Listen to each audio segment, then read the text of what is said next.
is Stephen Rafferty, and you are watching These Are Questions. This is the internet show where I ask people things about life, such not questions, things. I don't know, I have a terrible intro in itself. But anyway, this is the question show where I ask people questions about things, life, and such not. There we go, I got it right today. I am with a talented songwriter and musician in her own account and right. Please welcome the lovely Carolena. Welcome. Hey, thanks, Steven. Thanks for having me. Thanks for being a part of it. Of course. So before I get into the show itself, let me explain the rules of the show. The rules goes as follows. Carolina, I'm going to ask you a series of questions that are going to be based around your career and aspirations, along with a set of questions that are both idiotically random and borderline stupid. Oh, wow. Okay, cool. Mm-hmm. Sounds good to me. That's good? Cool. So you're ready? Yeah, I'm ready. Okay, internet, are you ready? Then let's begin. Let's do it. So, for those of you who have watched both of our careers and what we do, you know that we've interviewed each other before. We were on a show called Untitled Interviews. I interviewed Carolina back in 2015. Ironically enough, I'm actually wearing the same T-shirt I interviewed with you back in 2015. I thought I recognized it. There you go. Right here. Perfect. You know, and if you want to see that original interview in all its glory, you can look on the internet and look on YouTube. It's there. So my question is, though, what have you been up to? What's been going on with you? It's been a few years. It has been, yes. So the last time we spoke, I was at Nova with you, Nova Southeastern University, Fort Lauderdale, Florida. After 2 years there, I went and moved to New Orleans randomly. And I finished schooling at Loyola University, New Orleans, and got my Bachelor of Science in Popular and Commercial Music. Oh, so you got the brains, the beauty, and the musical talent. I try, yes. I'm glad that I finished there. It actually ended up being a really good fit for what I was going for. What's your opinion on buckets? Buckets.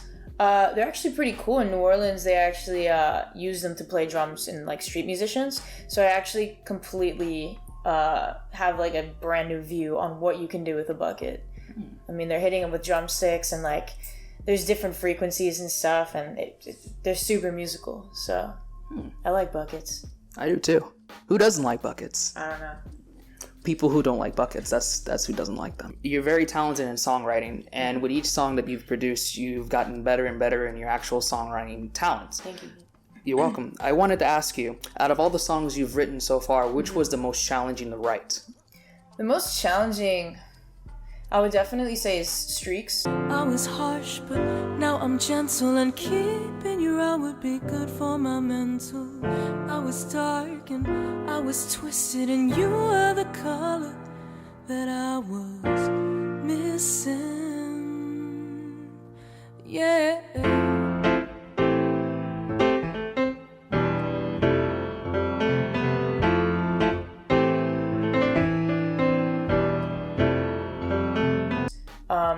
That one is about a 2-minute song, or like 2 minutes and 10 seconds or something like that, but it actually took me the longest to write.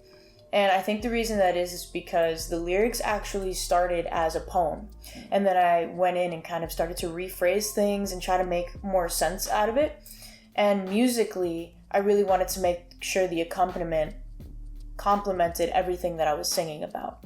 So I wasn't just picking a random chord progression and hoping that the lyrics went along with it. I actually made sure that the mood and the colors and the tone all fit together so perfectly that the song itself took people to a completely different place. So I would definitely say that one is been the most challenging one so far. Good to know.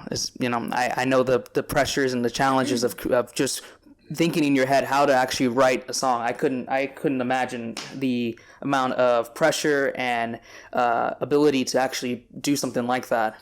Yeah, there is a little bit of pressure, mainly only from a music industry standpoint, because depending on whether you're writing for yourself or for another artist or for a record label, publishing company, you do have sometimes time limits. And some songs that I've had to write have had deadlines. And that kind of working under pressure has almost kind of helped to make something good come out. Sometimes you have to force yourself to write until, sometimes you really might not like the song. Other times something awesome might come out. But yeah, that's the only pressure really, is when there's deadlines or, when people are looking for something very specific. But other than that, when I'm writing for myself, I tend to take a little bit more time with it and make sure I'm really being a perfectionist. What's your least favorite holiday? Wow. My least favorite holiday. That's a good question. I'm not sure. I don't know if I have one. There's so many holidays. I don't know about a least favorite. Maybe that'll change now because I'm not in school anymore. Because when you're in school, it just means you have a day off. Mm-hmm. So technically, I love all holidays. But if I had to pick a least favorite, I don't know if I could do that. Mm-hmm. I really don't. For me, it would be the ones that doesn't give me a day off. Exactly. Those are the ones that are my least favorites. That's what I'm getting at. That's what I'm saying. If I get a day off, I mean, I'm sure they all have a really particular meaning. So I don't think it'd be cool to be like, oh, I don't like that holiday. You know? Okay, you're respecting the holidays. I am. I'm trying. Okay. I'll give you that. You've created a lot of different music videos as well. Mm-hmm. Which one was your favorite music video to produce? So in terms of music videos, I actually think that there's so much more I want to explore, especially because I have a lot of unreleased music. And because of that, I have so many unreleased video concepts and ideas. So I do look forward to creating more storytelling pieces because I don't have too many of those. A lot of what I have out right now is a lot more performance-based, a lot more individual, just me singing to the camera and things like that. But I actually did record one in New Orleans before I moved back to Miami, and that is unreleased, but I will tell you that it took over 12 hours to shoot. I had a male actor, so there was a lot more of a production happening with it and a lot more of a vision that I had for it. So when I do release it, that will probably be my favorite one so far that I have worked on. The air smells like when we first met. I wanna move away so I can forget. 'Cause love, you just won't accept that I've been backwards every summer since you left. My follow-up is, do you prefer creating music videos and being on the camera side of it, or do you prefer like doing live performances in front of an audience? That's difficult. I enjoy both very much because of my acting experience. I do like being in front of the camera and emoting and being able to really, again, make a vision that I have for the song come to life. It is a lot more of a lengthy process. But performing in front of an audience, there's really nothing like that. You can't, hit pause and try and do it again. It's like whatever comes out, and the connection with the people and the energy in the room can't be bought. It can't be, start over, So just like in a music video, it's like, okay, cut, great, that was great, let's try that again. In a live show, it's like, all right, what I'm giving them is everything that I have in that exact moment. That's the best way I can have an impact on people. And I believe that, I don't know, equally I would say I like both, but live performances definitely allow me to have more of that personal connection with people. Good to know. It's tough because when you're in both sides of the spectrum, you enjoy both things, but there's always one that you kind of like a little bit more. So, but it's tough sometimes, especially when you're doing different projects. Yes, definitely. Okay, which is better, spoon or fork? For eating? It's how you want to interpret it. We could say for eating. Ooh. All right. Well, for regarding eating, I'd probably say a fork, because it really does depend on what you're eating, but I would say a fork because you can grab onto things easier, and if you have to scoop something, you can scoop it kinda, and you can cut it. A fork kind of do a little bit more. Spoon, I don't know, it's a little weaker to me. Well, you can't have cereal or soup with a fork. I guess. There could be some chicken in that soup. Well, and then you can use the bowl. It gives you options. Cereal, you might be able to get away with scooping a little something in there. But you're right. I think it depends on the cereal itself. It depends on a lot of things. Can you tell I'm a terrible decision maker? No, you are a great decision maker. Right. Most people wouldn't even know what a spoon or fork is. You know what I mean? In this day and age. Right. I don't know. I asked you earlier about buckets, and I have a follow-up question with buckets. Okay. Let's hear it. Musically or whatever in your career, is there something that you want to do to cross off your bucket list? Yeah? See what I did there? See what you did there. Musically? Yeah. Probably going back to the video concept is creating a music video that actually tells a story and has a lot of energy in it. Something that's really different than anything that I've released before. But aside from that, talking long term, definitely writing a song or performing a duet with one of my favorite artists. That would definitely be on my bucket list of like, all right, this has to happen before I have no more time.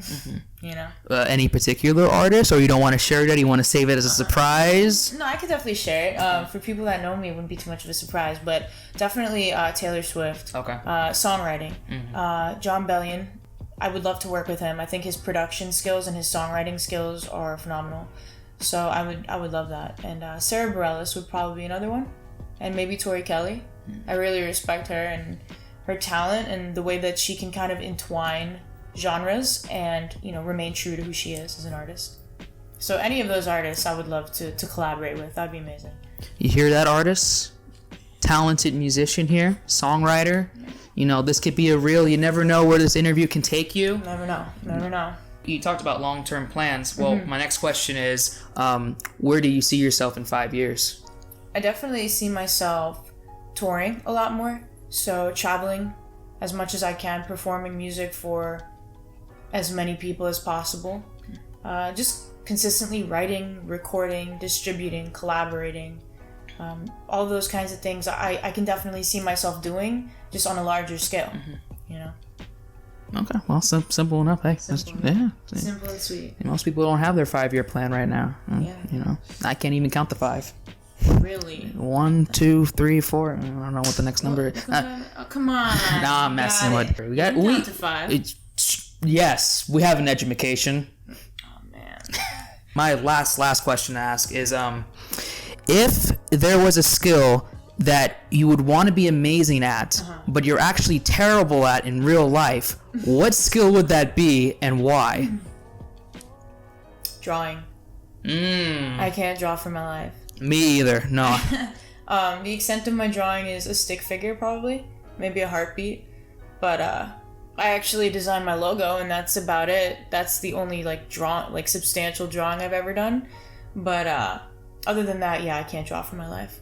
So I think that's an amazing quality and talent for someone to have, to be able to express themselves, and I just can't do it. So yeah, drawing's not for everybody, but you can learn. Anyone can learn. Anyone can apply a skill. It just takes longer for some people than others. It does, yes, 100%. That's it. Well, in my invisible watch that I don't have, that's all the time we have here. Carolena, it's a pleasure talking to you. You too. Thank you so much for having me. I appreciate it. It's great talking to you again, man. Awesome. And if you want to check out any of her music, any of her songwriting, anything that's going on in the life of Carolena, you can check it out in the description down below. If you want to see more of my stuff, you can also see it in the links in the description down below. Episodes will be coming out every Monday now until December for season 1. And with that, you've been watching These Are Questions. Good night. Or good day. I don't know when you're watching this. Who knows? You could be watching this at 4 o'clock in the afternoon right now, or 2 o'clock in the morning. Who knows? All right then. Deuces. Hey.